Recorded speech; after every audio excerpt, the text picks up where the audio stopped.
I'm an ecologist. I study how humans interact with the environment, and especially studying how we can try to undo some of the ways that we've made it unhealthy.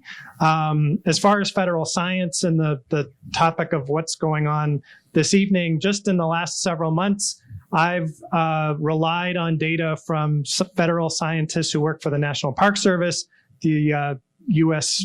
Forest Service, U.S. Geological Survey, and over the course of my career, I've worked and also relied on information from scientists from a variety of other federal agencies as well. As a teacher, I often am talking about climate change in my classes, and also work very hard in order to try to counter efforts to muddy the waters and the truth about, as the congressman called it, the crisis of our age, the crisis of climate change. And so climate denial, in terms of how that's muddied the media ecosystem, is really one that also has a foundation in efforts to try to suppress the work of federal scientists by policy-oriented people in various administrations.